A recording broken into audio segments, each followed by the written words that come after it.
PT7 ശേഷം പാലക്കാട് ധോണി നിവാസികളുടെ ഉറക്കം കെടുത്തി കാട്ടാനശല്യം രൂക്ഷമാവുകയാണ്.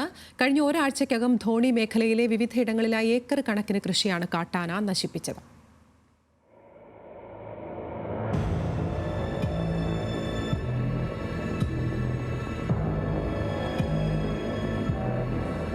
പുലിശല്യം രൂക്ഷമായതിനെ തുടർന്നാണ് മായാപുരത്ത് വനം വകുപ്പ് പുലിക്കൂട് സ്ഥാപിച്ചത്. ഇപ്പോൾ കാട്ടാനയും ഈ നാടിന്റെ ഉറക്കം കെടുത്തു. PT7 ശേഷം വീണ്ടും കാട്ടാനശല്യം രൂക്ഷമായതിൽ നാട്ടുകാർ ആശങ്കയിലാണ്. മായാപുരം സ്വദേശിനി സരോജിനിയുടെ നെൽകൃഷി കാട്ടാന നശിപ്പിച്ചു. ഇന്നലെ പുലർച്ചെയാണത്രേ, ഞാൻ കണ്ടില്ലല്ലോ. ആൾക്കാരൊക്കെ പറയുമ്പോഴല്ലേ ഞങ്ങൾ നേരം വിളിച്ച് നമ്മൾ കാന കയറിപ്പോയിരിക്കുന്നു.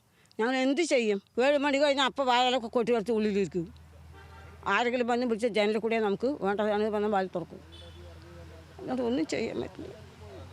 ഞാൻ എങ്ങനെ ജീവിക്കുന്നത് എനിക്ക് അറിയില്ല. അപ്പം ഞങ്ങൾ മേടിച്ച കടം എങ്ങനെ കൊടുക്കും? PT7 പിടികൂടിയപ്പോൾ ആശ്വസിച്ചതാണ് നാട്ടുകാർ. പക്ഷേ അന്നത്തേക്കാൾ കാട്ടാനശല്യം കൂടിയെന്ന് ഇവർ പറയുന്നു. ഇവിടെ കഴിഞ്ഞ ഒരു 1.5 വർഷം മുമ്പ് വരെ PT7 നിരന്തര ശല്യം ഉണ്ടായിരുന്നു. അതിനെ പിടിച്ചു കെട്ടിയപ്പോൾ നമുക്കൊരു ചെറിയ ആശ്വാസം കിട്ടുമെന്ന് വിചാരിച്ചത്. ഇപ്പോൾ അതിൻ്റെ 3 ഇരട്ടി കൃഷിക്കാർക്ക് ശല്യമായി മാറിക്കൊണ്ടിരിക്കുകയാണ്. ഇവിടെ 3 വലിയ ആനയും 2 കുട്ടി ആനയും നിരന്തരം ഈ കോറിയുടെ മോൾ ഭാഗത്ത് സ്ഥിതി ചെയ്യുന്നുണ്ട്. ഇവിടെ കൃഷി ഇറക്കിയ ഒരു ഇത് കിട്ടാൻ വഴിയില്ല.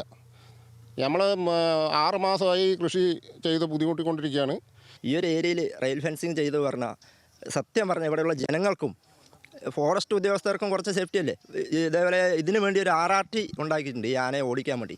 അവരെ നമ്മൾ വിളിച്ചിട്ടാണ് വരുന്നത്. നമ്മളിവരെ അപ്പോൾ പിന്നെ അവരുടെ ആവശ്യമില്ലല്ലോ ഈ ഗ്രൂപ്പ് കാര്യങ്ങൾ RRTക്ക്. നമ്മളിപ്പോൾ സത്യം പറഞ്ഞാൽ മൃഗങ്ങൾക്ക് കാവലിരിക്കേണ്ട അവസ്ഥയാണ്. മായാപുരം പെരുന്തുരുത്തിക്കളത്തിൽ സുന്ദരൻ, യൂസഫ്, അബൂബക്കർ, മുത്തലി എന്നിവരുടെ നെൽകൃഷിയും കാട്ടാന നശിപ്പിച്ചു. ഇപ്പോൾ ഇന്നലെ നോക്കുമ്പോൾ രാത്രി മിനിഞ്ഞാന്ന് അവിടെ മോഹനം പറഞ്ഞ ആളുടെ കണ്ടത്ത് വന്നു. അതിൻ്റെ തലേദിവസം രാമകൃഷ്ണേട്ടൻ പറഞ്ഞ സ്ഥലത്ത് വന്നു. ഇന്നിപ്പോൾ വീണ്ടും ഇതിൽ കൂടെ നല്ലൊരു ഫെൻസിങ് ഒക്കെ തട്ടിപ്പൊളിച്ചിട്ടാണ് ഈ സാധനം പോയിരിക്കുന്നത്.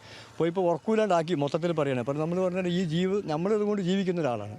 അപ്പോൾ ഇതെന്ന് പറയുക ഉടനെ ഒഴിവാക്കണം എന്നുള്ളൊരു ഇതാണ്. പിന്നെ ഇതിന് പന്നീൻ്റെ ശല്യം അതിനെക്കാട്ടി രൂക്ഷമായിട്ടൊരു ശല്യം പന്നീൻ്റെയും കൂടിയുണ്ട്. ഇതിന് ഒരു മുൻകരുതലായിട്ട് എന്തെങ്കിലും സർക്കാരിൻ്റെ ഭാഗത്ത് നിന്ന് ഉണ്ടാകണമെന്നാണ് നമ്മുടെ ആവശ്യം. വന്യമൃഗശല്യം തടയാനുള്ള വനം വകുപ്പിന്റെ നടപടികൾക്ക് വേഗതയില്ലെന്ന് നാട്ടുകാർ കുറ്റപ്പെടുത്തുന്നു. ഇനിയും ശല്യം തുടർന്നാൽ സമരത്തിനിറങ്ങാനാണ് നാട്ടുകാരുടെ തീരുമാനം. ന്യൂസ് മലയാളം, പാലക്കാട്.